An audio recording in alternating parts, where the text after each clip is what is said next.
चंगा तो कटौती में गंगा। नमस्कार दोस्तों, मैं अपना स्वागत करती हूँ आपका अपने चैनल अल्टरनेटिव लाइफ। आशा करती हूँ आप सभी लोग स्वस्थ होंगे, मस्त होंगे और अपने अपने कामों में व्यस्त होंगे। आप सभी लोगों को संत रविदास जयंती की बहुत बहुत शुभकामनाएं। आज हम संत रविदास जी की 648वीं जयंती मनाने जा रहे हैं। संत रविदास जी जो एक महान संत होने के साथ साथ दार्शनिक, कवि और महान समाज सुधारक भी थे। वे भक्ति आंदोलन के प्रसिद्ध संतों में से एक थे। उनका जन्म 1377 ईस्वी में उत्तर प्रदेश के वाराणसी शहर के एक गांव सर गोवर्धनपुरा में हुआ था, जो आज उनके जन्म स्थान के नाम से प्रसिद्ध है।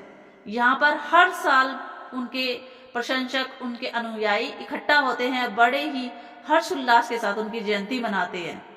उनकी जयंती सभी धर्म के लोगों के द्वारा समानता, एकता और आध्यात्मिक स्वतंत्रता के संदेश को फैलाने के लिए मनाई जाती है। संत रविदास जी बहुत ही सरल और दयालु स्वभाव के थे और उन्होंने अपना पूरा जीवन ईश्वर की निर्गुण भक्ति में निकाला।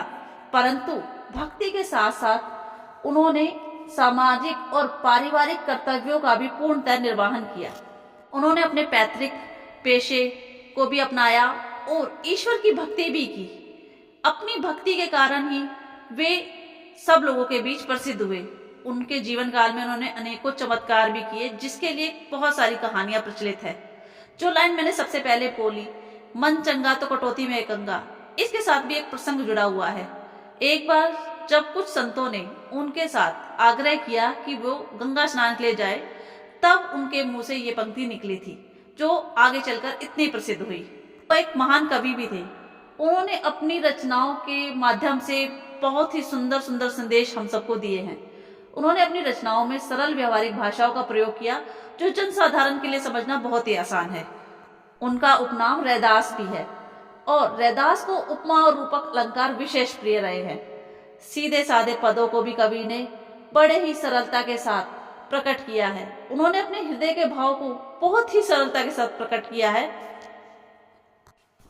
संत रविदास भेदभाव, छुआछूत के कट्टर विरोधी थे।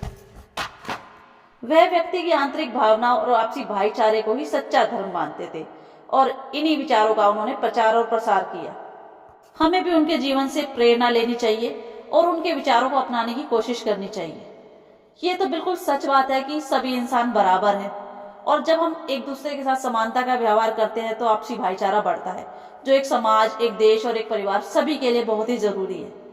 तो आशा करती हूँ हम भी उनके विचारों पर चलने की कोशिश करेंगे। अगर आपको मेरा ये वीडियो पसंद आया हो तो प्लीज अपनी फैमिली और फ्रेंड्स के साथ इसे शेयर कीजिए, एक लाइक कीजिए और अगर आपका कोई सुझाव हो तो कमेंट करके मुझे बताइएगा। जल्द ही मिलते हैं नेक्स्ट वीडियो में, तब तक के लिए नमस्कार।